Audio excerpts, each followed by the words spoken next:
You wanted to talk to me about something before you went on vacation? Well, first I'd like to check on Carrie's progress.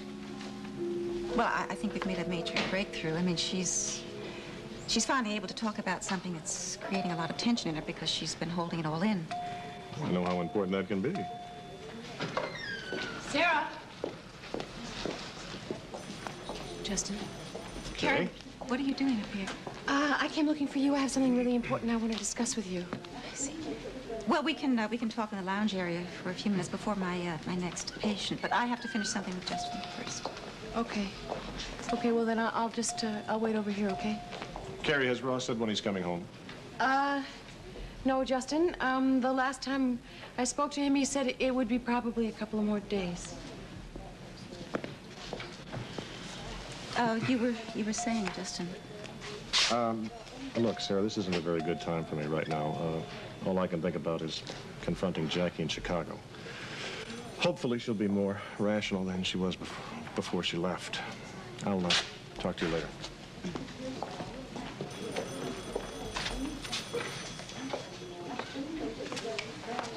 Gosh, Sarah, it's awfully hard for me to face Justin.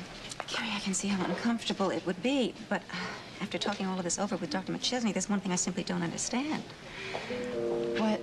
I mean, after knowing now what happened between you and Justin, it's obvious why you would be uncomfortable with him. But what I don't understand is why you were so anxious to see him when you first admitted yourself for observation. I mean, why you insisted on a couple of occasions that I get Justin to visit you in your room in the evaluation unit. Suddenly you're full of contradictions, Carrie, that I just don't understand.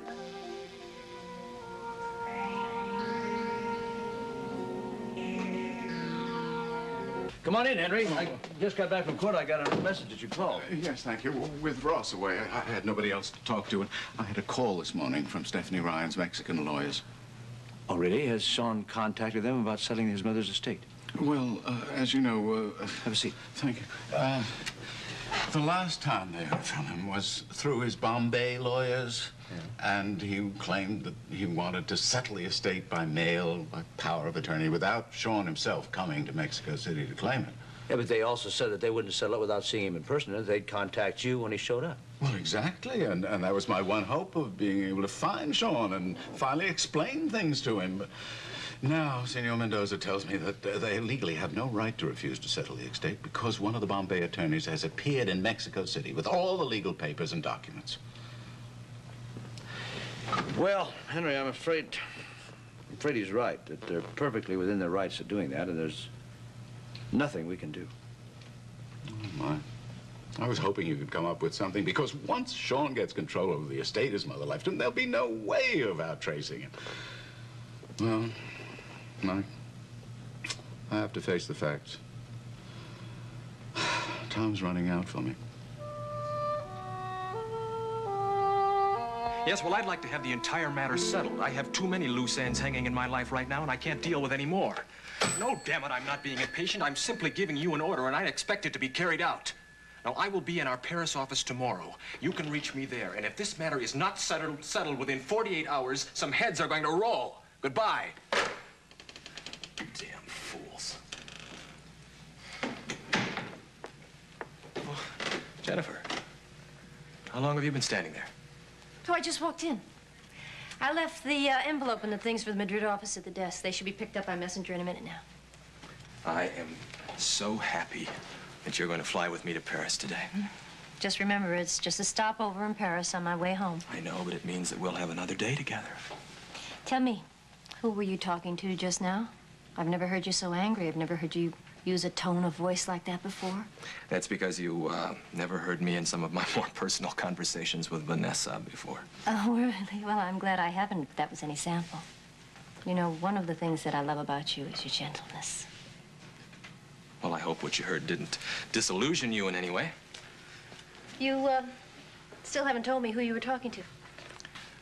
Well, I was talking to the head of the Zurich office. I left some important instructions for him to be carried out, and I just discovered that he didn't do it. But I don't want to waste any more time, any more of our precious time talking about business or Spaulding Enterprises.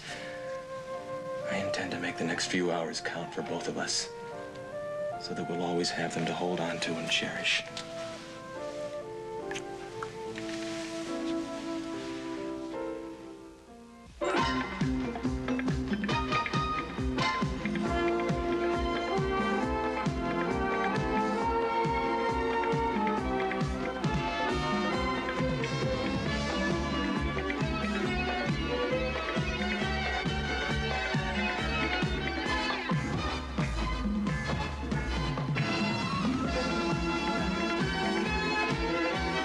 And now, the award-winning Guiding Light.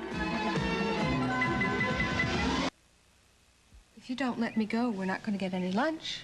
I have to ask you one more question. Since things are going to get very hectic now, what with the new house and my office, how would you feel if we took Alan Michael on a little trip and showed him our island? Well, what's the matter? That wasn't supposed to make you sad. That was supposed to make you happy. Oh, honey, it's not making me sad. It's just, I would really love to show Alan Mike our island. But more than that, I'd really love to go back to the place where we first fell in love. I'll ask Amanda if we can borrow the company jet. Oh, no, Alan, please, I'd really rather not ask Amanda any favors now. They aren't really favors. I mean, she's asked me to advise her whenever she feels she needs the help. And I think she wants to make up for all of that unpleasantness that happened when I confessed my involvement with Roger Thorpe. What's the matter? Nothing. Now, I want you to go into Emily and tell her that we're ready for lunch, and I'm going to make one quick phone call. Okay.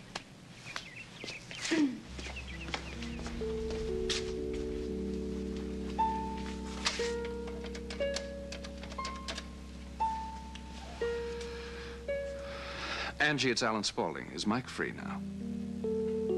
I see. No, don't interrupt him, but will you have him call me back when he's free? I'm at home. Thank you. The only thing that Alan could remember that Goff said that struck him strange in retrospect was that Goff had said it was a good thing that Alan wasn't in that cabin with him, quotation marks, because he wouldn't have lasted 10 minutes because he, whoever it was, hated Alan even more than Goff did. I sure wasn't referring to Wayne Jennings then, was he? I mean, he felt only guilt, not hate. Yeah, well, that's what Alan and I said. Still, it might be something to give the Bureau so they'll let me continue on this investigation. Why? They've been pressuring you? You might say that. I talked to them last week. They said if I didn't come up with something concrete by the end of this week, I was off on another assignment. Really? Well, that's too bad. Not a sort of a selfish reason, but I'd kind of miss having you around. I'm growing accustomed to the way you think like Like a man? Well, yeah, I guess I was going to say that, but I thought better of it. Good.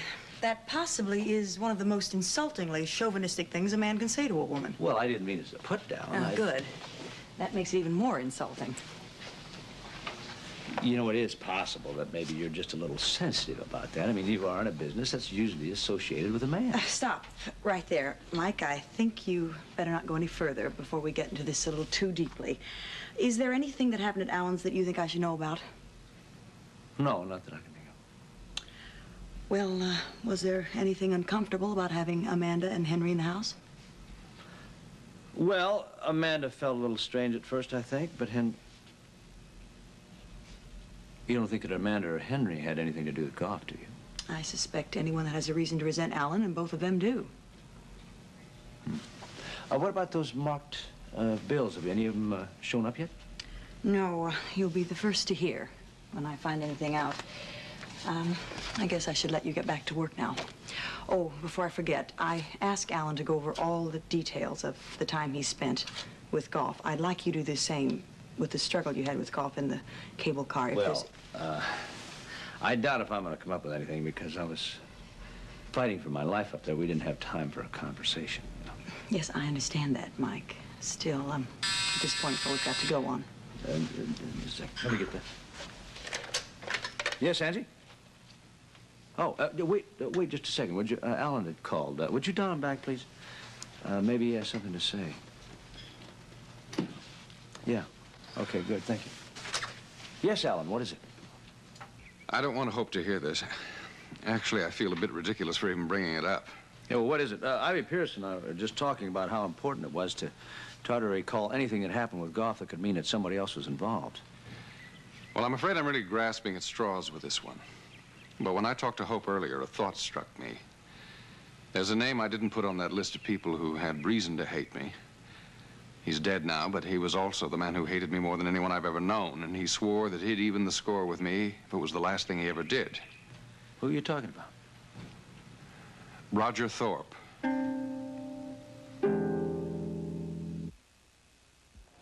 Sarah, look, I know this is holding you up, but it's really, really important to me.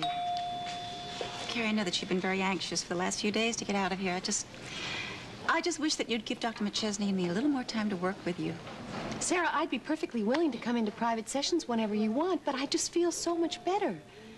Telling you about what happened with Justin, well, it was like a great weight got lifted off my mind, and that was why I called him after I admitted myself. I just felt a desperate need to talk about it to somebody, and he was the only one I dared talk about it with.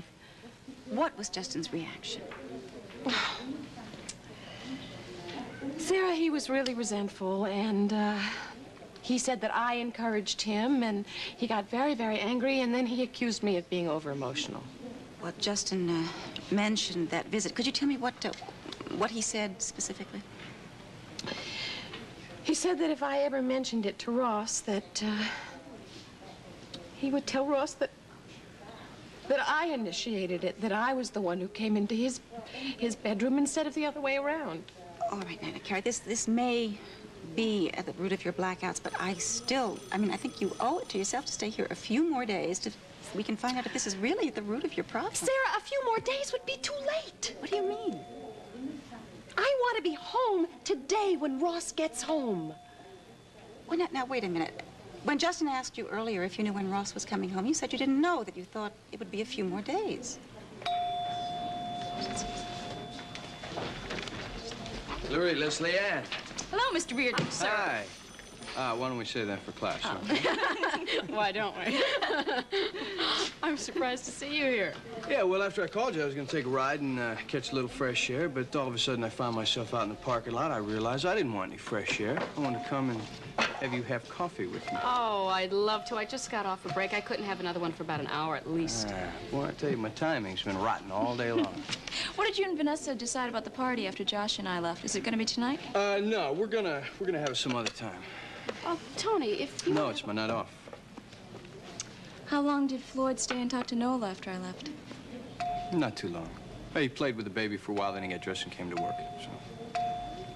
Well, since I get no takers on my coffee offer, I think I'm gonna head up to Laurel Falls and catch a little sunshine. Oh, I certainly wish I could join you. Yeah, I'd like that. See you both in class? Bye-bye. Sarah, I'm sure you understand. I was terrified that if Justin knew Ross was coming home today, that he'd follow through with his threat. Carrie, I'm sorry, but what you're telling me just isn't the Justin that I know. Sarah, you know I wouldn't lie to you about something like this. I'm not accusing you of lying. It's just that it's so hard to believe that Justin... Carrie, listen, I'm sorry. I've got to go to my patient who's waiting for me. I'm going to talk to you later. All right, just as long as you know how much I want to get out of here and be home for Ross, waiting for him. Carrie, I understand, but please don't leave until we have a chance to talk some more, and I'm going to bring Dr. McChesney with me.